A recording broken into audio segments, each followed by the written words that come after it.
Thanks be to God who always causes us to triumph in His name. Thanks be to God who always causes us to win. Yeah. Thanks be to God who always causes us to triumph in His name. Thanks be to God. Thanks be to God. We have overcome. Hallelujah. Hallelujah. El pasaje bíblico que acaban ustedes se acaba de leer, hermanos, es Romanos capítulo 8, versículos 28 al 39. Este pasaje bíblico es el cierre de la sección que hemos bosquejado de Romanos como la sección de la gracia de Dios. Hablamos en Romanos del capítulo 1, versículo 18, hasta el capítulo 3 y versículo 26. Hablamos acerca de la ira de Dios. Del capítulo 3, versículo 27 en adelante hasta 8:39, que ahora hemos leído.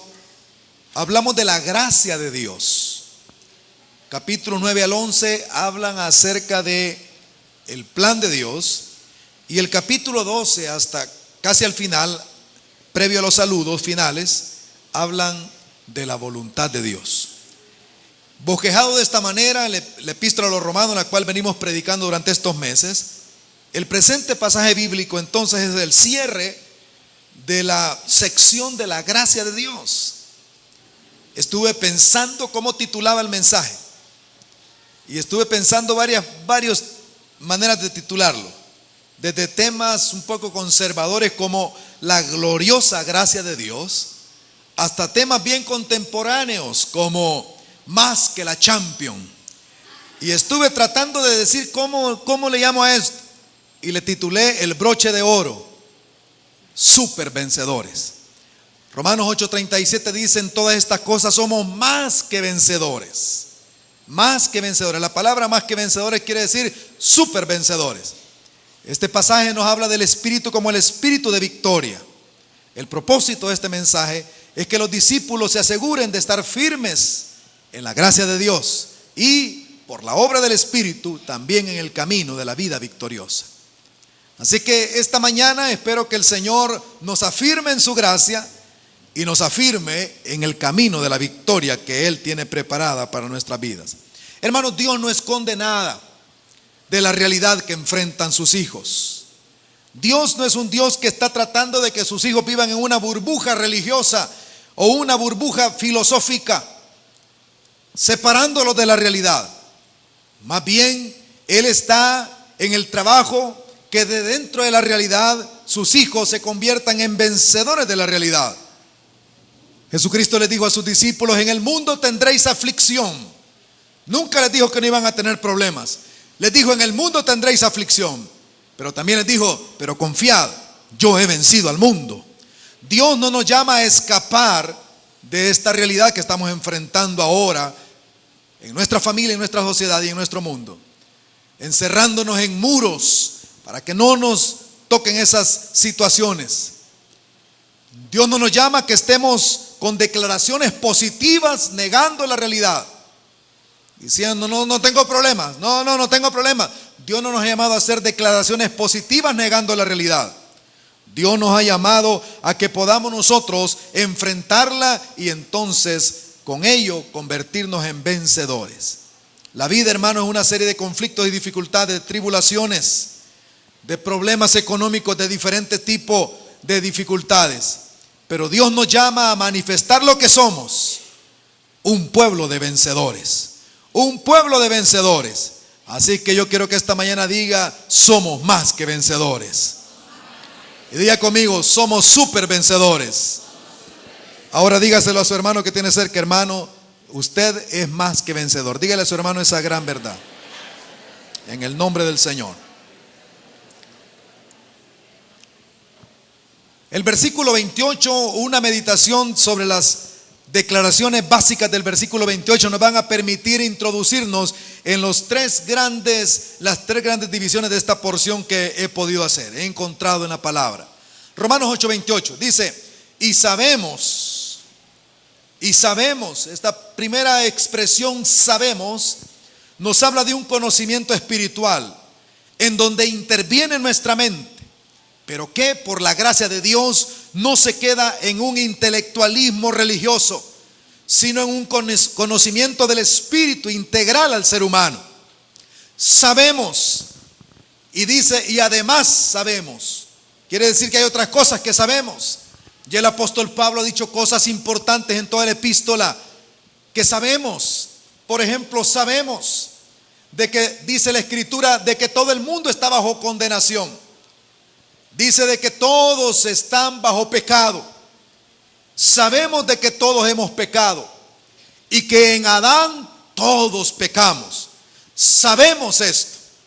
Sabemos también de que Jesús se manifestó para cargar sobre él el pecado de todos nosotros, para satisfacer la ira de Dios. Y todo aquel que cree en Jesucristo, sabemos que muere con Cristo, resucita con Cristo, muere al pecado y resucita a una vida nueva en Cristo Jesús. Por eso entonces se bautiza para declarar: yo estoy muerto al pecado y estoy vivo a una vida nueva en Cristo Jesús. Sabemos que entonces podemos nosotros tener victoria contra el pecado. La gracia reina sobre el pecado. Sabemos eso. Sabemos también que la ley es espiritual, pero que yo soy carnal, vendido al pecado. Y que hay un gran conflicto entre la carne y el espíritu.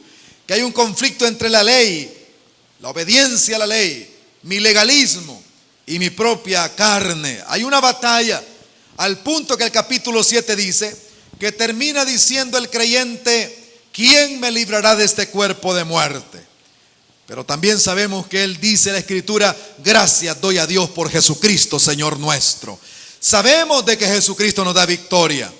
Sabemos que el Espíritu Santo, ahora vivimos por la ley del Espíritu de vida en Cristo Jesús y no por la ley del pecado y la muerte. Sabemos que la ley del Espíritu de vida es superior a la ley del pecado y la muerte. Por lo tanto, podemos vivir en victoria. Pero también sabemos que la creación gime y espera que los hijos de Dios se manifiesten. La sociedad está esperando que los hijos de Dios se manifiesten. Por eso nosotros estamos aquí en la tierra para hacer la manifestación de la gracia y el poder de Dios. Sabemos también ahora lo que dice Pablo. Además sabemos que a los que aman a Dios, todas las cosas los ayudan a bien o para bien. ¿Cuántos dicen amén a esto? Sabemos. Ahora aquí dice que es a los que aman a Dios. Hace una definición de a quienes beneficia esta promesa. Es a los que aman a Dios. Es una situación muy particular que aquí escribe Pablo, porque todo lo que ha escrito hasta ahora es Dios amando al hombre. Dios ama al hombre, pero aquí resulta que el hombre ama a Dios. Y dice que a los que aman a Dios. Es un grupo. No es para todos esta promesa. No es para todo lo que voy a hablar. Es para los que están afirmados en la gracia de Dios. Es para los que han creído en la obra del Cordero. Es para los que aman a Dios. El amor a Dios no nace por naturaleza. El amor no nace porque nosotros nacimos de nuestra mamá o nuestro papá. No. El amor a Dios es antinaturaleza. El amor a Dios es por el Espíritu Santo que nos ha sido dado. Dice Romanos capítulo 5, que por el Espíritu Santo que nos ha sido dado, el amor de Dios ha sido derramado en nuestros corazones. Por eso amamos a Dios. Nadie puede amar a Dios por sus propias fuerzas. Solamente el Espíritu de Dios le da la capacidad de amar a Dios. Es por la gracia de Dios que amamos a Dios. Por eso entonces dice: a los que aman a Dios, todas las cosas ayudan para bien.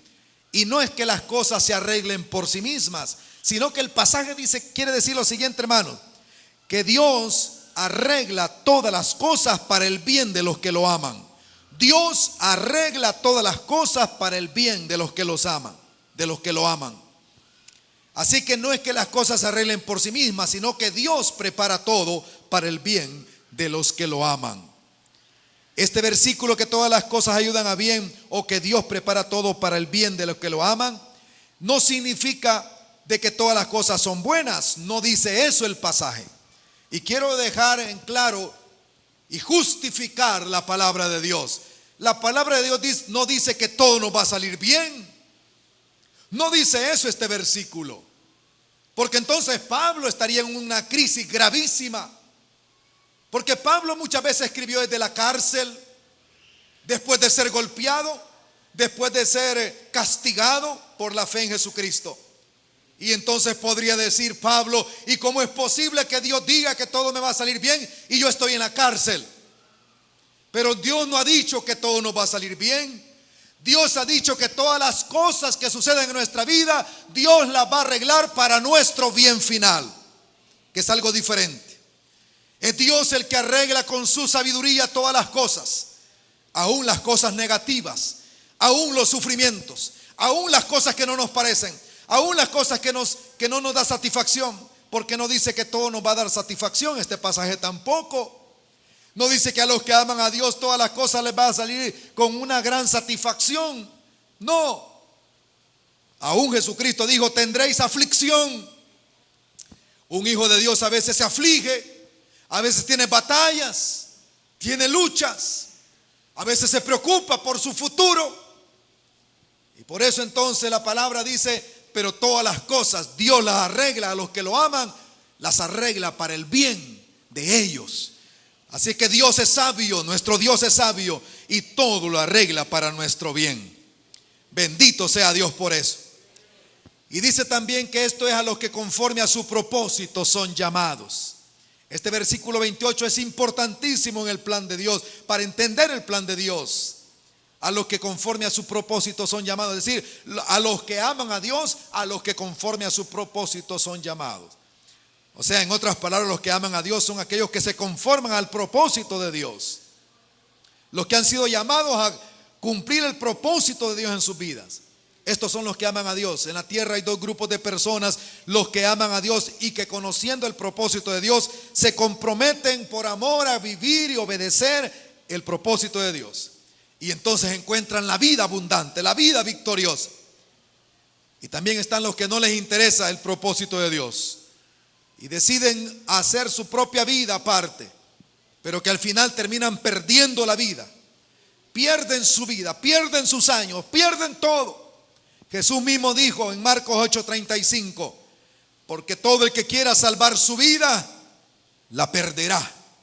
Y todo aquel que pierda su vida por causa de mí y del evangelio, dijo Jesús, la salvará. Es decir, la vida no se encuentra en el esfuerzo de tratar de salvarse.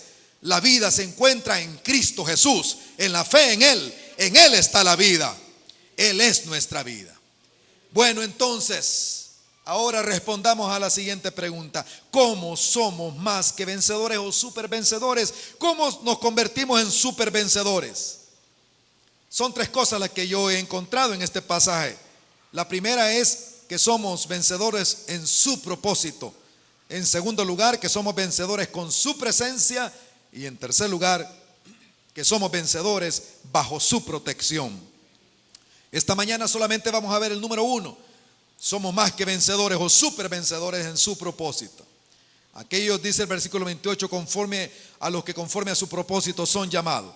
Y vamos a ver 5 acciones con las cuales Dios se asegura de que los que Él ha llamado se conviertan en más que vencedores. 5 acciones que Dios realiza. Veámoslas por favor en el versículo 29. A los que antes conoció.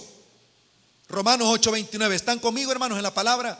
A los que antes conoció. En primer lugar, la acción de Dios es que nos conoció. Digan conmigo: nos conoció. Y diga más personal: me conoció. ¿Cuándo lo conoció Dios a usted? Bueno, dice la Biblia que desde cuando fue engendrado. En el Salmo 139, versículo 16, dice que mi embrión vieron tus ojos. La versión Dios habla hoy, se la leo, dice así: tus ojos vieron mi cuerpo en formación. Todo eso estaba escrito en tu libro. Habías señalado los días de mi vida cuando aún no existía ninguno de ellos. Gloria sea a Dios por eso. Él nos conoció estando en el vientre de nuestras madres. Hermano y hermana, bendito sea Dios que estuvimos en el vientre de nuestras madres. Mire, escúcheme lo que digo. Usted no es el accidente de un universo que va sin sentido, dando vueltas y sin rumbo. Usted nació porque Dios lo vio desde que estaba en el vientre de su propia mamá. Usted no está aquí por accidente, usted está aquí por designio de Dios. Gloria sea a Dios por eso. Oh, que Dios nos dé una ministración particular sobre esta gran verdad. Mi embrión vieron tus ojos vieron mi embrión, Señor. Yo no estaba aquí porque se le ocurrió a mi papá y mi mamá nada más. Por supuesto, fueron instrumentos de Dios. Estoy aquí porque tú decidiste y me conociste y me formaste y me diseñaste tal cual soy. Con todo lo que tengo, así me diseñaste. No había nada, pero tú me diseñaste exactamente. Yo no soy el arquitecto de mi destino, Señor. Tú eres el arquitecto de mi destino. Tú me has hecho a mí, Señor. Por lo tanto, estoy seguro que el arquitecto no se ha equivocado, porque mi Dios es un Dios que no se ha equivocado. Aleluya. Pero no solamente cuando estamos en el vientre, sino desde antes de nacer. Desde antes de nacer. Jeremías 1:5. Jeremías 1:5 dice: antes que te formase en el vientre, te conocí. Wow. Antes que te formase, te conocí. La palabra conocimiento quiere decir relación íntima. Quiere decir conocimiento profundo, intimidad. En otras partes de la Biblia se usa esta palabra para la relación sexual que engendra un nuevo hijo. Así que Dios nos conoció aún antes de nacer, antes de ser formado. O sea que primero, antes de ser formados en el vientre, Dios nos diseñó en su mente eterna. En su mente nos diseñó. Dios lo vio a usted. Antes de que usted llegara al vientre de su madre, ya Dios lo había diseñado a usted. Lo formó en su corazón y en su mente para que usted naciera en el vientre de su madre, para que estuviera engendrado ahí y para que naciera de ella. Bendito sea Dios. Dios es un Dios que ha diseñado mi vida y todo mi ser para su gloria y para su alabanza. Nos conoció. Desde antes que yo fuese, Él ya era y Él me conoció. Pero no solamente eso. En segundo lugar dice el versículo 29. A los que antes conoció también los predestinó. Diga conmigo, los predestinó. Predestinación, una palabra que algunos no logramos capturar todo el entendimiento de ella, pero lo que podemos capturar nos gozamos en ella. Predestinar es algo así como lo que dice la Escritura sobre Jeremías. En el versículo que leímos, en la versión Dios habla hoy, se lo leo. Dice así: antes de darte la vida, dice Dios, ya te había yo escogido. Antes que nacieras, ya te había yo apartado. Te había destinado a ser profeta de las naciones. Antes de nacer yo te destiné a hacer algo. Eso se llama predestinación. Predestinación es que Dios escoge por su amor a algunos para que sean a personas que vivan para su gloria. La predestinación es una bendición. Porque Dios no solamente nos escogió, dice aquí, no solamente nos conoció, sino que también nos predestinó. Quiero decir rápidamente unas 3 cosas de lo que no es predestinación. Predestinación no es ser robots en las manos de Dios. Predestinar no es ser robot en las manos de Dios. La predestinación no elimina mi capacidad de decisión. soy responsable de mis decisiones delante de Dios. Entonces la predestinación no es que me ha Dios diseñado como un robot insensible a que yo haga lo que Él diga nada más, sino que yo tengo mis decisiones que tomar. En segundo lugar, la predestinación no hace a la persona orgullosa, diciendo, bueno, yo soy predestinado, así es que pobrecitos aquellos que no son predestinados.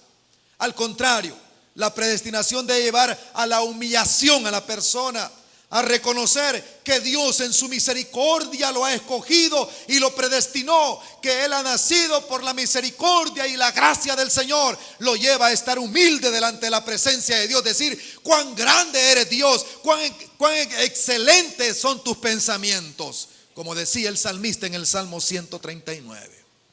Así que no da orgullo, humilla. Al que cree en la predestinación no lo enorgullece, sino que lo humilla. Tercer lugar, la predestinación no nos hace descuidados para pecar.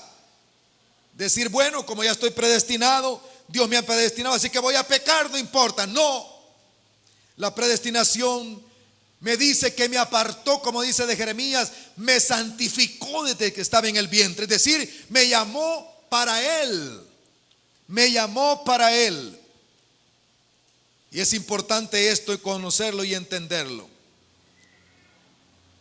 Y hermanos, por último, quiero decir algo muy práctico. La predestinación no convierte al creyente o a la persona que cree en el Señor en un perezoso, sino que lo convierte en una persona diligente, porque sabe que Dios lo ha predestinado para la victoria.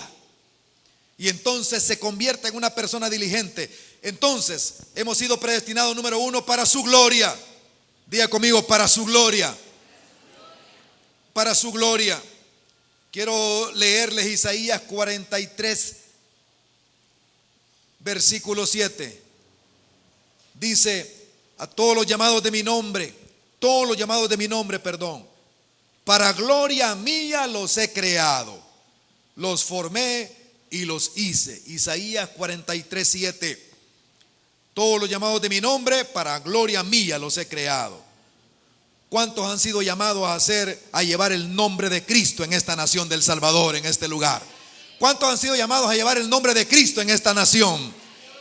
La Biblia no dice que el cristiano, hermano, que el cristiano es un tipo de persona y el discípulo es otro. No.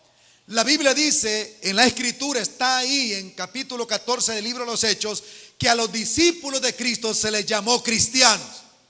¿A quiénes se les llamó cristianos? Algunos hermanos que a veces se dan una vacación diciendo, bueno, hay cristianos y hay discípulos, ¿no? Entonces los cristianos son los que son nada más salvos, los discípulos son los que siguen a Cristo. No, dice la Biblia que a los discípulos se les llamó cristianos. ¿Por qué? Porque cargaban el nombre de Cristo con ellos, porque manifestaban el carácter de Cristo, porque actuaban como Cristo actuaba. Entonces, si nosotros hemos sido llamados a llevar su nombre, hemos de hacerlo para la gloria de Dios. Hemos sido escogidos para la gloria del Señor. Y quiero decir, hermanos, una cosa importante. Quiero decir lo siguiente, que usted fue creado para la gloria de Dios. Dígale a su hermano que tiene cerca, hermano, usted fue creado para la gloria de Dios. Dígale eso, por favor.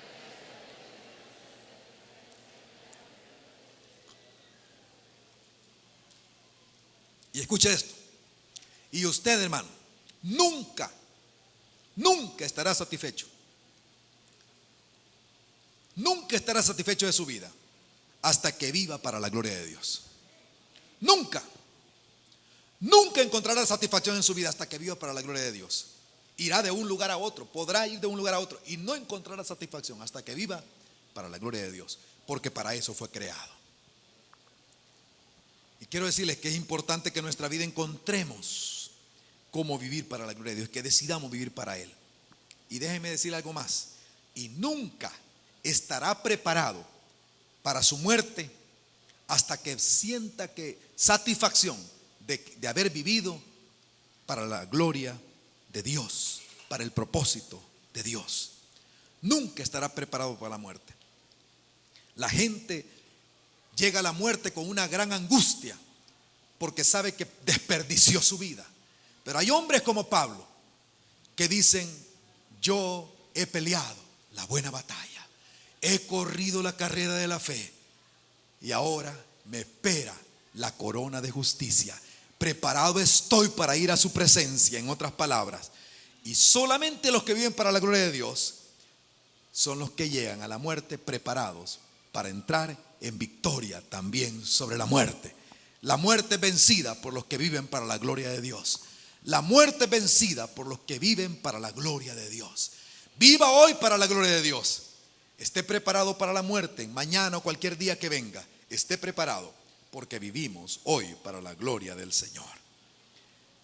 ¿Qué significa vivir para la gloria de Dios? Lo que dice el versículo 29, que fuimos predestinados para ser hechos conformes a la imagen de su Hijo, para que Él sea el primogénito entre muchos hermanos. En otras palabras, Él debe ser exaltado como el primero, el más alto, el diferente, el único. Y nosotros, hermanos de Él, por la gracia, conformados a su imagen.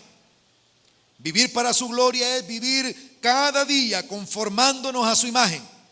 Cada día más parecidos a Cristo.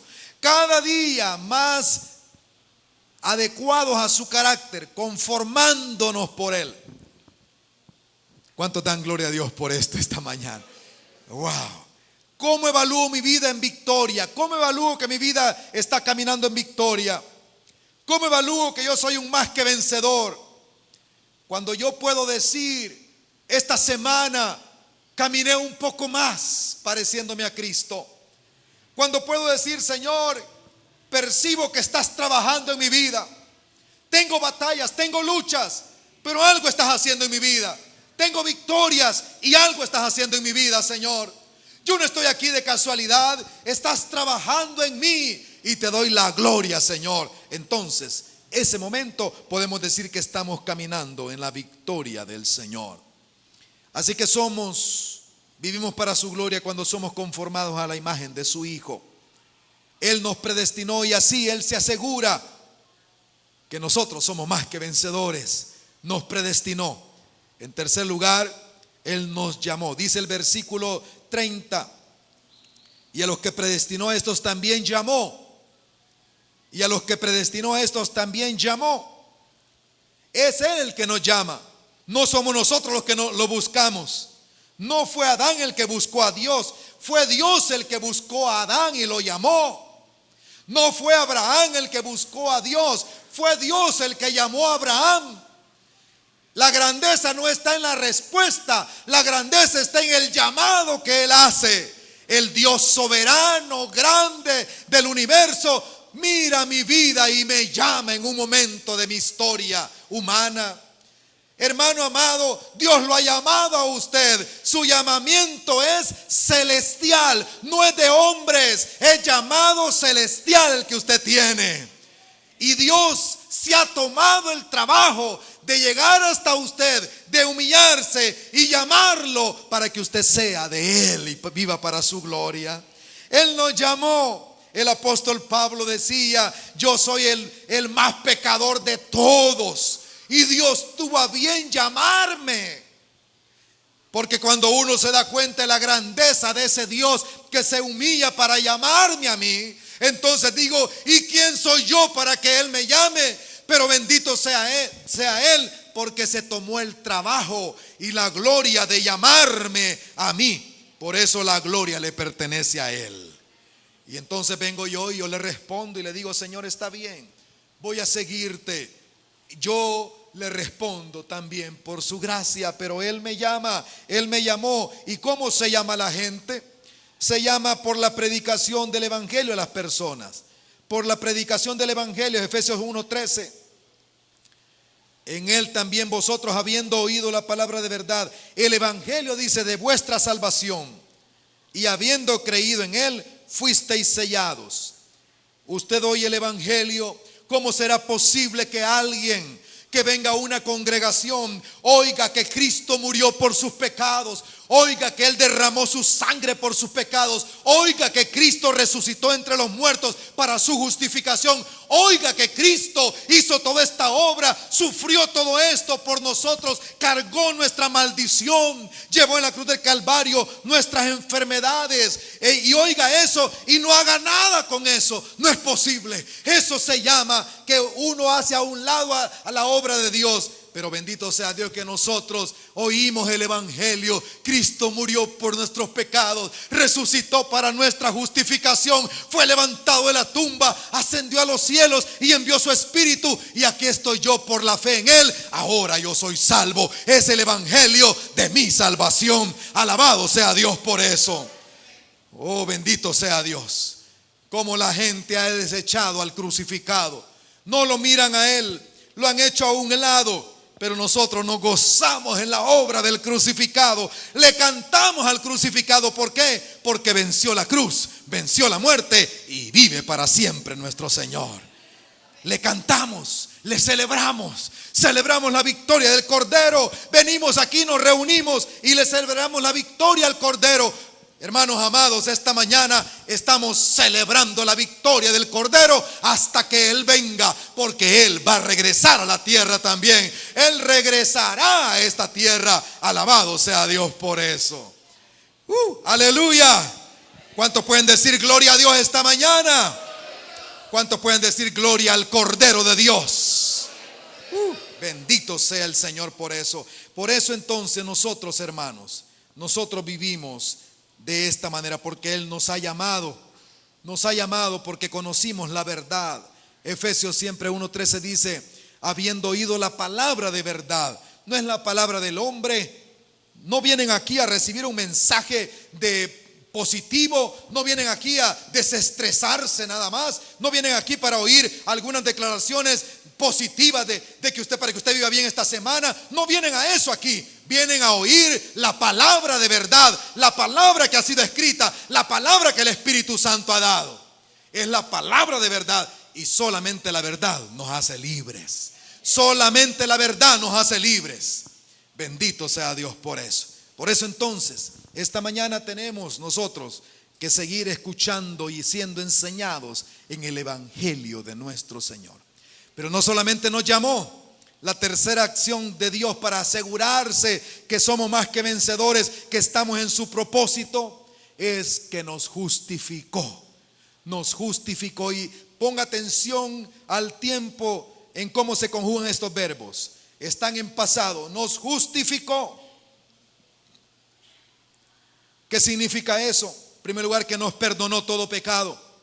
Isaías 43:25 dice: dice Dios, yo soy el que borro tus rebeliones por amor de mí mismo, y no me acordaré de tus pecados. Ciertamente que Dios le ama a usted y por eso borró los pecados suyos. Dios me ama a mí. ¿Cuántos dicen amén a eso? Dios nos ama, Dios me ama a mí. Decir, Dios me ama a mí. Pero Dios no solamente lo ama a usted y por eso borra los pecados, sino porque ama su nombre, por eso borra los pecados del Señor también. Porque Dios dice: por amor de mí mismo, yo borro tus pecados. Porque si Dios dice que lo perdona, entonces el nombre de Dios y Dios mismo está en juego en esa declaración. Si usted cree en Cristo y dice que Él borra los pecados suyos, Dios está jugando su dignidad al decir eso.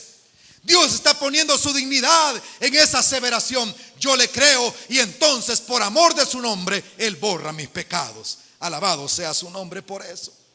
Pero en Romanos 3:24 y 25 dice que siendo justificado gratuitamente por su gracia, mediante la redención que es en Cristo Jesús, a quien Dios puso como propiciación por medio de la fe en su sangre, para manifestar su justicia, a causa de haber pasado por alto en su paciencia los pecados pasados. Pasó por alto, los borró por la obra de Cristo en la cruz del Calvario. Esta mañana que se compunja nuestro corazón al pensar en la obra de Cristo, que me limpia de pecado, que me libra de pecado.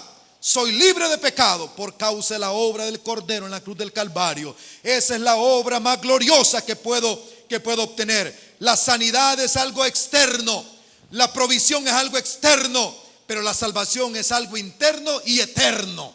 La salvación tiene que ver con algo interno y eterno. Cuando llegaron con un paralítico ante Jesús, Jesús no le dijo, sé sano en primer lugar. Le dijo en primer lugar lo que era prioritario. Le dijo, tus pecados te son perdonados. Yo quiero decirle que lo prioritario en su vida, lo más hermoso en su vida, es que sus pecados han sido perdonados por la cruz del Calvario, por Jesucristo nuestro Señor. ¿Cuántos dicen gloria a Dios por esto? Ahora vendrá lo demás. Lo demás vendrá. Vendrán sanidades, vendrán provisiones, vendrá todo lo que usted quiere. Pero debemos de gozarnos en esta obra preciosa de limpieza de pecados que Él ha hecho. Pero no solamente nos perdonó los pecados, sino que nos atribuyó su justicia por la fe en Jesucristo. Nos atribuyó su justicia. Dice el versículo 26 de Romanos 3 que estaba leyendo, con la mira de manifestar en este tiempo su justicia, a fin de que Él sea el justo y el que justifica al que es de la fe de Jesús.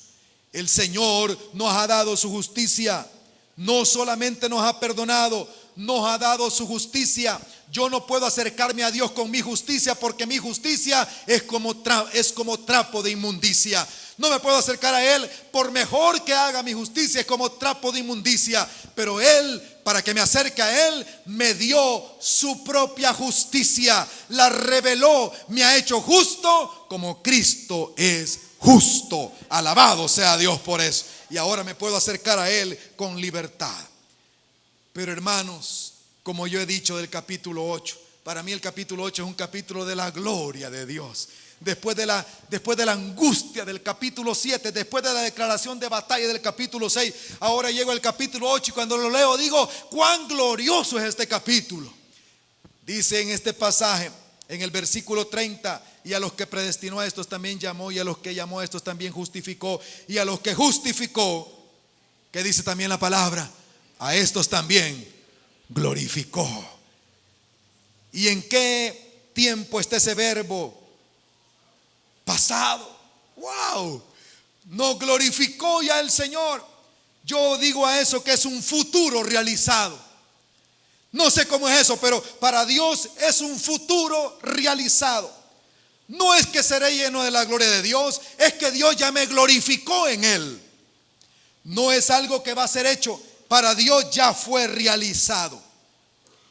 En la economía de Dios ya está realizado. En la economía de Dios ya está hecho. En la economía de Dios, Él es el alfa y Él es la omega.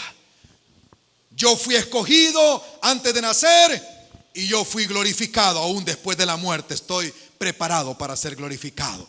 Mi Dios es un Dios de la eternidad que me ha escogido para su gloria y para su alabanza. Él me glorificó. Dice que nos ha glorificado este pasaje. Hay otro versículo donde dice que hay que pedir y que vamos creciendo en gloria, por supuesto, pero en la economía de Dios ya está realizado.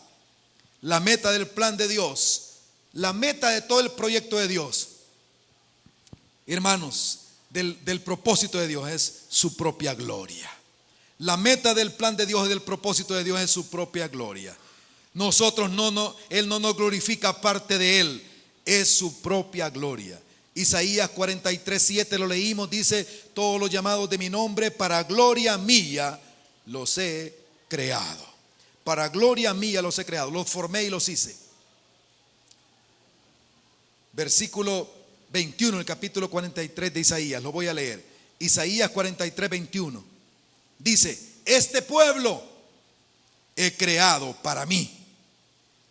¿Cuántos son del pueblo de Dios en este lugar? Dice, este pueblo he creado para mí. Dios dice, para mí lo he creado. Y en otras palabras, arriesgo mi reputación en este pueblo. Me comprometo a acompañar a este pueblo. Yo pongo mi nombre sobre este pueblo. Dios dice, yo los he creado para mí. Yo quiero que esta mañana usted le diga a su hermano, usted fue creado para Dios. Dígale a su hermano eso, a su hermana, fue creado para Dios. Wow.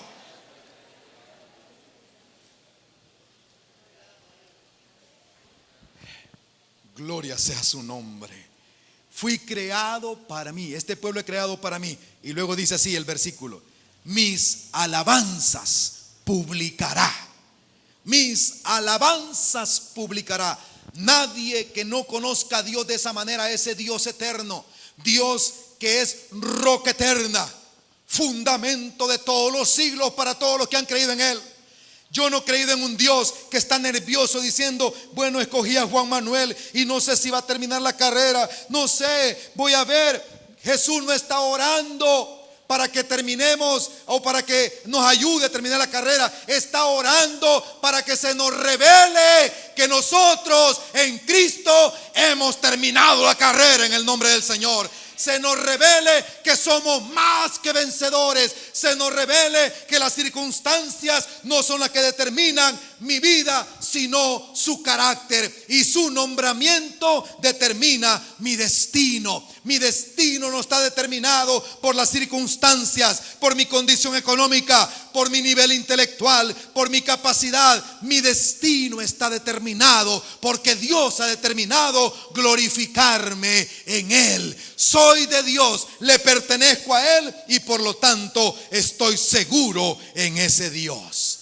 Algunos tienen a un Dios inseguro, por lo tanto viven todo el tiempo inseguros ellos. Yo creo que nosotros tenemos un Dios seguro. Comenzó la obra y la va a terminar. Vamos a rebotar quizás a veces haciendo nuestras cosas, pero Dios va a arreglar todo. Rebotamos de una carnalidad, quizás a otra carnalidad rebotamos y nos duele, pero Dios dice, lo voy a arreglar para llevarte a mi propósito, mi hijo. Yo lo voy a hacer, voy a trabajar contigo. Te va a doler, lo mejor sería que me siguieras, que hicieras lo que tienes que hacer, que volvieras a la comunión, que volvieras a la relación adecuada. Pero a veces algunos van a sufrir muchísimo por no caminar con el Señor. Por lo tanto, el Señor esta mañana declara que Él es el que nos ha creado para Él y que nosotros por eso publicaremos sus alabanzas en todo lugar. Solamente el que cree en ese Dios publica las alabanzas de ese Dios. Para la otra semana estaremos viendo cómo Él se asegura de cumplir su voluntad, de que seamos vencedores a través de su presencia y también con su protección. Ahora esta mañana quiero que algunas aplicaciones. Por favor, lean conmigo la aplicación número 1. ¿Están listos, hermanos y hermanas? Amén. Leamos todos juntos. Declararé que soy hijo de Dios, que estoy segura o seguro que su Espíritu nos hará estar firmes en la gracia de Dios y en el camino de la vida victoriosa. Número 2, digan conmigo, sabemos. Todos juntos, sabemos.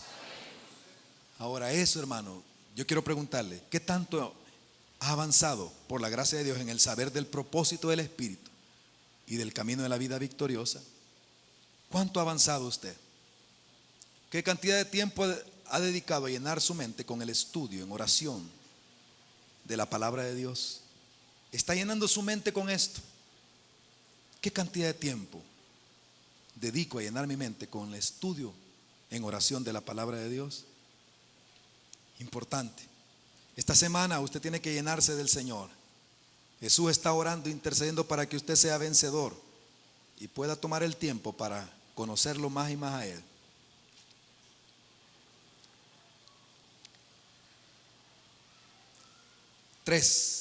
Tercera conclusión. Todos juntos. Meditaré la palabra de Dios con el método de estudio bíblico que incluye OIA: observación, interpretación y aplicación. Este es el método inductivo. Estudiaré, meditaré en la palabra de esa manera. Esta semana voy a observar, esta semana voy a interpretar y voy a aplicar esa palabra a mi vida.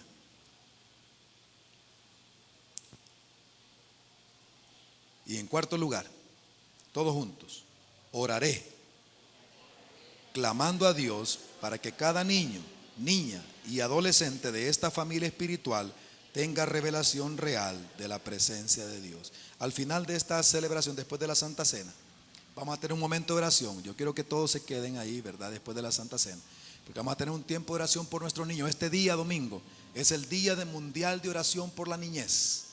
y vamos a orar por nuestros niños de esta congregación. Ahora vamos a orar.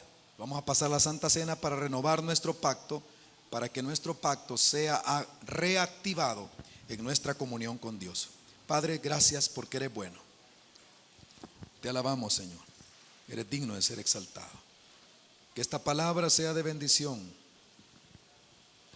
para toda la iglesia. Señor, yo oro para que estos elementos sean de bendición a tu iglesia también. Jugo de la uva, el pan, Señor, sean de bendición. En el nombre del Señor. Thanks be to God who always causes us to triumph in His name. Thanks be to God who always causes us to win.